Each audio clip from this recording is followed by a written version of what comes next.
Bible की प्रार्थनाएं। और इस क्रम में पिछले कुछ दिनों से हमने नए नियम के पात्रों की प्रार्थनाओं पर विचार किया था और आज हम नए नियम में आ जाएंगे और पतरस की प्रार्थना पर कुछ देर विचार करेंगे। पतरस ने बहुत सी प्रार्थनाएं की।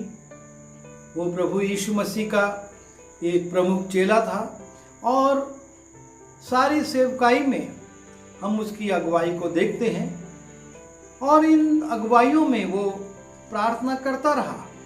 लेकिन हम एक एक करके प्रार्थनाओं पर विचार कर रहे हैं और आज पतरस की उस प्रार्थना को हम देखेंगे जो उसने एक मृतक स्त्री के जी उठने के लिए की थी। जब हम प्रेरितों के काम उसके 9वें अध्याय में जाते हैं और 36वें पद से हम पढ़ते हैं तो वहां पर लिखा है, याफा में तबीता अर्थात दोरकास नाम एक विश्वासिनी रहती थी।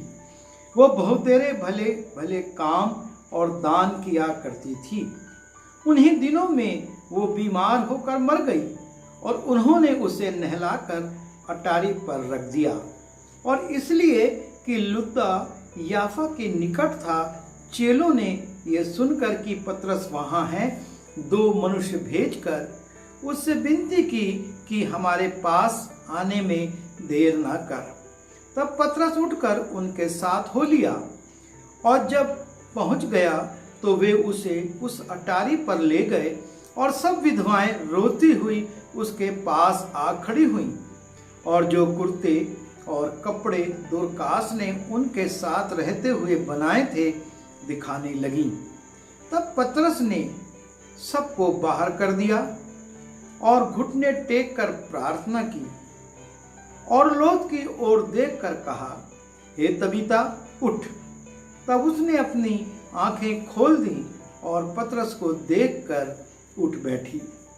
उसने हाथ देकर उसे उठाया और पवित्र लोगों और विधवाओं को बुलाकर उसे जीवित और जागृत दिखा दिया।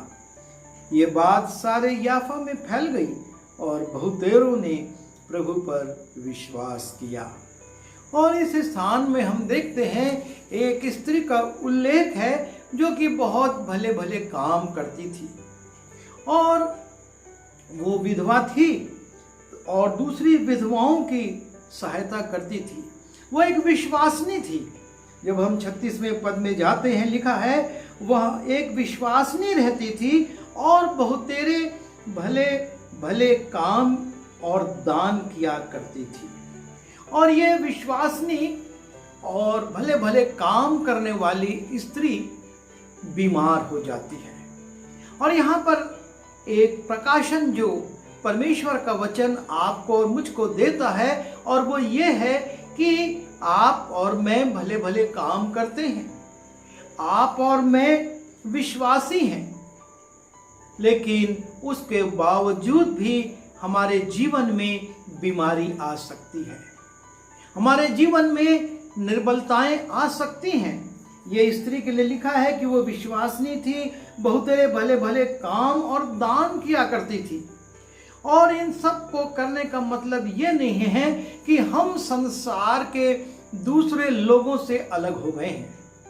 हम संसार में हैं और संसार में जैसे दूसरे लोगों के ऊपर बीमारी आती है, संकट आती है, तकलीफें आती हैं, निर्बलताएं आती हैं, हम पर भी आएंगी। और इस स्त्री के भी जीवन में ये होता है और लिखा है उन्हीं दिनों में वो बीमार होकर मर गई। ऐसी बीमारी उसको हुई कि उसकी मृत्यु हो गई। लोगों को अपेक्षा नहीं थी कि यह धर्मी स्त्री इतनी जल्दी मर जाएगी, लेकिन परमेश्वर की कुछ और मर्जी थी और परमेश्वर ने उसके लिए यह प्रबंध किया था कि वो इस समय तक जीवित रहे। और उसके बाद लिखा है कि वो बीमार होकर मर गई और तब उसके अजीज, उसके साथ काम करने वाली स्त्रियों ने उसे नहलाया और अटारी पर रख दिया। अटारी पर उसकी लोथ को ले जाकर उन्होंने अच्छे से तैयार करके रख दिया और उनको ये पता था कि पतरस वहां पर थोड़ी सी दूरी पर, जो कि इसलिए कि लुद्दा और याफा के निकट था, ये जो लुद्दा याफा था एक लुद्दा नगर था, उसके पास ही था। पतरस वहां पर था और वो दो जन को भेजते हैं कि उससे विनती करें कि वो हमारे पास आ जाए, देर ना करे, वो तुरंत आ जाए। और जब पतरस ये बात सुनता है तो परमेश्वर की आत्मा उसको कायल करती है और वो उस निमंत्रण को स्वीकार करके तुरंत याफा आ जाता है। और जब याफा में उनके साथ हो लिया और पहुंचा तो वे उसे उस अटारी पे ले गए और सब विधवाएं रोती हुई उसके पास आ खड़ी हुई और जो कुर्ते और कपड़े दोरकास ने उनके साथ रहते हुए बनाए थे दिखाने लगी। यहाँ पर ये प्रकट नहीं है कि इन्होंने पतरस को क्यों बुलाया, इनकी मंशा क्या थी, लेकिन ये बात है कि पतरस को जब उनको मालूम हुआ कि पतरस उनके पास है, याफा के पास लुद्दा नगर में है, तो उन्होंने खबर भेजकर उसे तुरंत बुलाया। और जब वो आया तो वो उसे वो सामान जो कि दोरकास उनके साथ रहते हुए बनाती थी, वो कुर्ते और वो कपड़े जो कि उसने सिले थे, उनको दिखाने लगे। और यहाँ पर भी हम एक प्रकाशन को पाते हैं कि परमेश्वर के भक्त जो कार्य करते हैं वो मिटते नहीं हैं, लेकिन लोग उनकी साक्षी दिया करते हैं।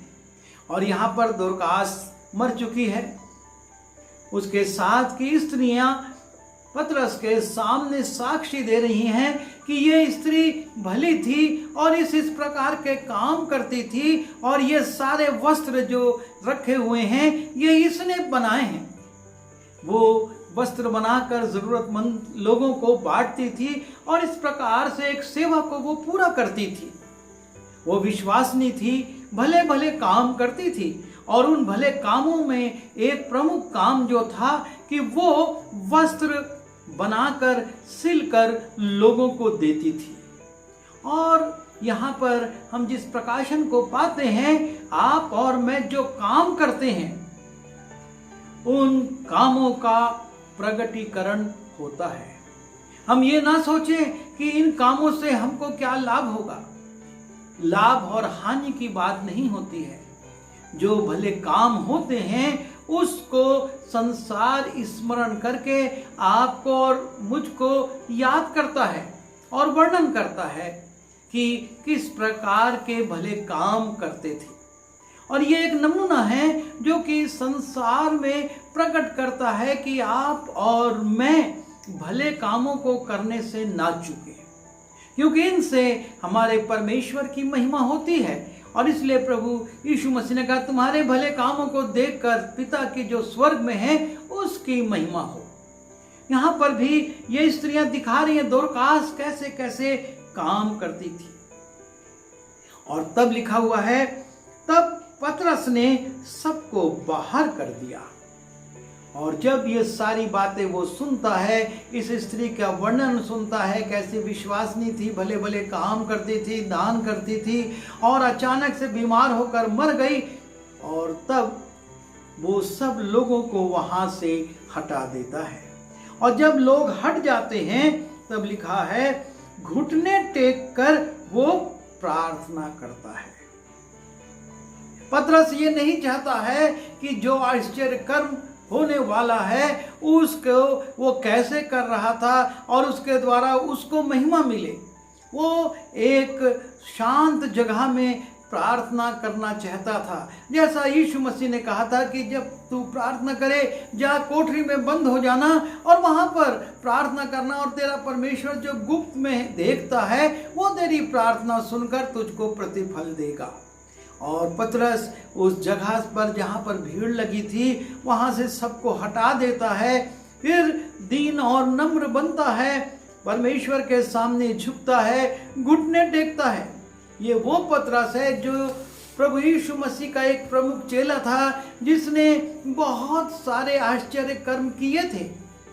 और जिसने प्रभु यीशु मसीह से अधिकार प्राप्त किए थे कि तुम जाओ और प्रचार करो और मेरे नाम से चेला बनाओ और पिता, पुत्र और पवित्र आत्मा के नाम से बपतिस्मा दो।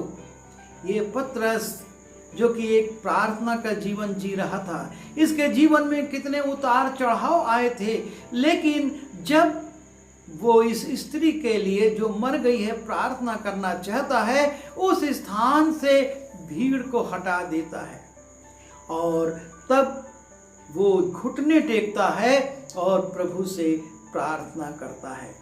घुटने टेकने की विधि जो आई है बहुत नम्रता का प्रतीक है। जब हम परमेश्वर के सामने नम्र बनते हैं, परमेश्वर कहता मैं तुम्हें शिरोमणि बनाऊंगा। और यहाँ पर पतरस जो कि प्रमुख व्यक्ति है, वो खड़ा होकर प्रार्थना करे या बैठकर या घुटने पर कोई फर्क नहीं पड़ता, लेकिन वो घुटने टेकता है। वो भीड़ को नहीं दिखाता कि मैं कैसे क्या शब्दों में, किन शब्दों में प्रार्थना कर रहा हूँ, लेकिन वो सबको हटा देता है, घुटने टेकता है, प्रार्थना करता है। और प्रार्थना में उसको इतना विश्वास है कि मैंने जो प्रार्थना की है परमेश्वर ने सुन ली है। लिखा है कि लोथ की ओर देखकर कहा, हे तबीता उठ। वो प्रार्थना करने के बाद उस मृत स्त्री को, जिसको कई घंटे हो चुके थे, जिसको नहला धुलाकर अटारी पर रख दिया गया था और पतरस को खबर भेजी गई थी, उस तबीता से कहता है, हे तबीता उठ। और जब वो इस पावर को इस्तेमाल करते हुए, इस अधिकार को इस्तेमाल करते हुए उस मृत स्त्री से कहता है, लिखा है तब उसने अपनी आंखें खोल दी और पतरस को देखकर उठ बैठी। पतरस ने विश्वास के साथ प्रार्थना की और प्रार्थना करने के बाद वो बड़े अधिकार के साथ कहता है कि हे तबीता उठ। और जैसे ही वो उसका नाम पुकारता है, ये मृत देह उसकी आवाज को सुन लेती है। और लिखा है उसने अपनी आंखें खोल दी। जैसे उसने कहा हे तबीता उठ, उसने अपनी आंखें खोल दी और पतरस को देखकर उठ बैठी। यह है परमेश्वर के लोगों की विश्वास से की गई प्रार्थना का परिणाम। जबकि वो एक असंभव काम के लिए प्रार्थना करते हैं, लेकिन परमेश्वर उसको संभव कर देता है। इन्होंने पतरस को बुलाया था, पर ऐसा नहीं लिखा है कि वो उन्होंने इसलिए बुलाया कि यह स्त्री जीवित हो जाए। उन्होंने उसे बुलाया, उसके काम बताए कि ये क्या क्या काम करती थी, किस प्रकार का जीवन जी रही थी। और पतरस उनको अलग करके इस स्त्री के लिए प्रार्थना करता है और परमेश्वर उसकी प्रार्थना को सुन लेता है। परमेश्वर उस स्त्री के प्राणों को लौटा देता है और पतरस उससे कहता है उठ, हे तबीता उठ। और तबीता आंखें खोल देती है और पतरस को देखते ही वो उठ बैठती है। और तब उसने हाथ देकर उसे उठाया। वो उसको सहारा देता है, खड़ा होने के लिए हाथ देकर उसे उठाया और पवित्र लोगों और विधवाओं को बुलाकर उसे जीवित और जागृत दिखा दिया। वो उन लोगों को जिन्होंने उसे बुलाया था उनको बुलाता है और उस तबीता को, जिसको उन्होंने नहलाकर अटारी पे रख दिया था, उनको वो जीवित और जागृत दिखा देता है। और इस कार्य से जो प्रतिध्वनि निकलती है, लिखा है ये बात सारे याफा में फैल गई और बहुतेरों ने प्रभु पर विश्वास किया। ये भला काम जो पतरस ने किया, जो प्रार्थना उसने की, जिसके परिणाम स्वरूप तबीता उठ गई, जीवित दिखा दी गई, इस यश का परिणाम पतरस को नहीं लेकिन परमेश्वर को मिलता है। लिखा है बहुतेरों ने प्रभु पर विश्वास किया। और यही कारण है कि पतरस नहीं चाहता था कि वो भीड़ देखे और ये कोई कहे कि पतरस ने ऐसा किया और ऐसा हो गया। उसने सबको हटा दिया, प्रभु से प्रार्थना करी, वो जी उठी और तब लोगों को बुलाकर उनके हाथ में उसको सौंप दिया, उनको दिखा दिया। और लोगों ने इस बड़े आश्चर्य कर्म के द्वारा प्रभु पर विश्वास किया और लोग बचाए गए और लोग उस बाड़े में लाए गए जो कि प्रभु यीशु मसीह का है। और प्रभु यही चाहता है, इन दिनों में हमारी प्रार्थनाएं गुप्त में हो लेकिन फलवंत हो, फल लाने वाली प्रार्थनाएं हो। पतरस ने जो प्रार्थना करी वो तुरंत फल लाती है, तबीता उठ जाती है, उसको जीवित दिखाया जाता है और उसका परिणाम कि बहुत लोग प्रभु पर विश्वास करते हैं। जब लोग सामर्थ्य के कामों को देखते हैं, उनका विश्वास प्रभु यीशु की ओर जाता है। और ये अद्भुत काम जो पतरस के माध्यम से हुआ, इसका परिणाम ये हुआ कि बहुत से लोगों ने प्रभु पर विश्वास किया। आप और मैं जब सेवा करते हैं, जब सामर्थ्य की सेवा करते हैं, बहुत से लोग आशीष पाते हैं, तो उसका परिणाम भी यही होता है। उनके आसपास के, उनके परिवार के बहुत से लोग प्रभु को ग्रहण करते हैं। और इसलिए ये जरूरी है कि हम अपनी प्रार्थना के जीवन को मजबूत रखें और इस प्रार्थना के जीवन में किसी रीति से दिखावट ना आने दें, लेकिन ये प्रभु की महिमा के लिए हो और इसके द्वारा लोग आशीष पाएं और नए लोग उद्धार को प्राप्त करने वाले हों। प्रभु हमारी सहायता करे कि हम भी पतरस के समान बड़े ऊंचे पदों पर रहने के बावजूद नम्रता से प्रार्थना करें और आत्माओं को जीतें। आइए दुआ करें। प्रभु जी, हम धन्यवाद देते हैं पतरस की इस प्रार्थना के लिए जो उसने तबीता के मरने से जी उठने के लिए की थी। प्रभु जी, और आपने उसकी प्रार्थना को सुना और जब उसने तबीता से कहा कि उठ जा, और वो तुरंत उठ गई, आंखें खोली और पतरस को देखकर वो बैठ गई। प्रभु जी, आज भी हमारे आसपास बहुत सारे लोग मरे हुए हैं, आत्मिक रूप से बहुत लोग प्रभु जी मर गए हैं, लेकिन हम चाहते हैं कि वो जी उठें और आपसे अपने संबंध को ठीक कर लें। और इसके लिए प्रभु हमको प्रार्थना के जीवन में मजबूत कीजिए ताकि हम प्रार्थना के जीवन में बढ़ें, मजबूत हों और बहुतों के उद्धार का और बहुतों के छुटकारे का कारण ठहरें। यीशु के नाम से मांगता हूं।